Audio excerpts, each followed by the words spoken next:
I teach this course with a partner, and together we've divided up different ways to support the students. You know, while students are in my course, they are each other's teacher.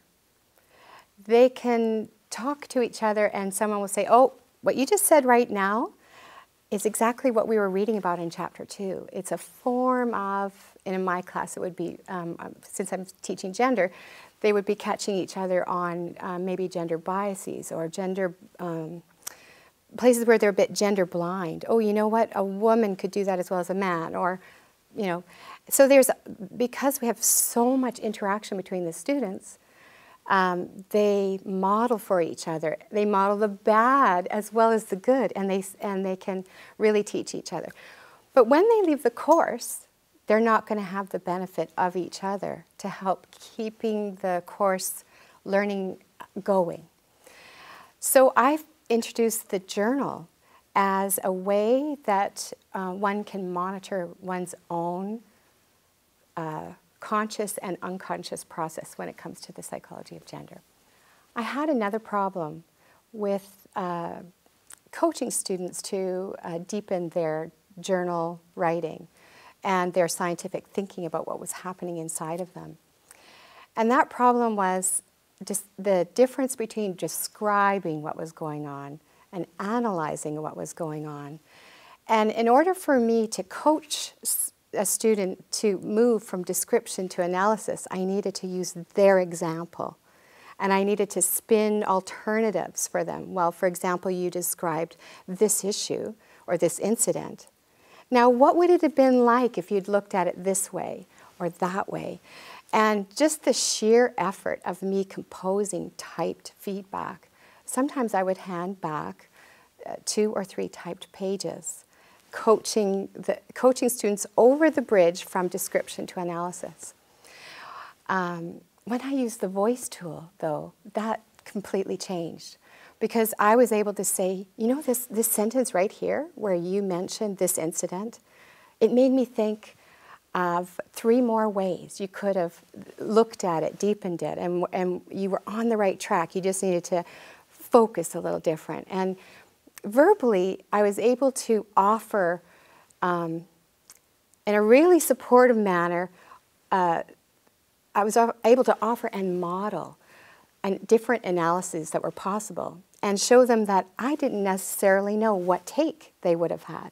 There were still really important things about them I didn't know on this one incident they were talking about. And so being able to just list example, example, example, my learning goals were met so much more easily with voice than I was able to meet it with long pages of written feedback.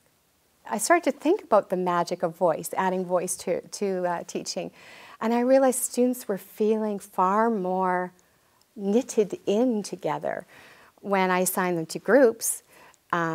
They got each other because they were able to chat in the chat rooms or call each other up on the phone, and most especially, I think, hearing me on the conference and hearing me maybe stumble when we get a funny feedback on the call, or just hearing my natural personality, I think, helps students feel like I was real.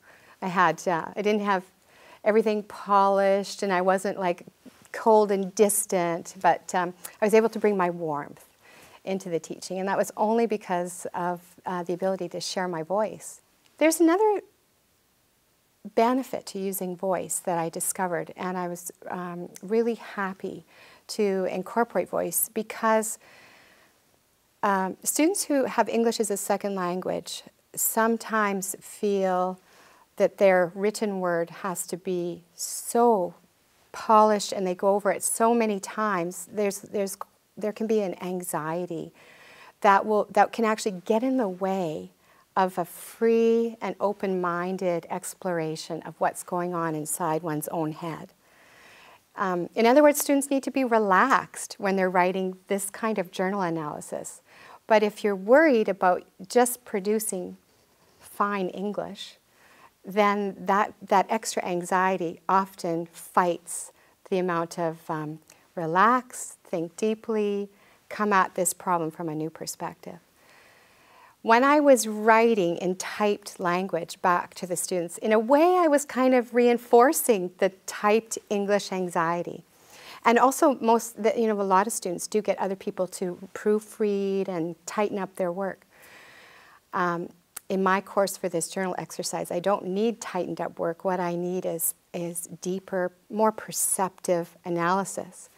So when I used the voice tool, I was able to put their mind at ease, that I was not looking for essay, polished English writing, but rather very careful inspection of their own thoughts, behaviors, feelings, and worldview as they went through the issue that they were talking about.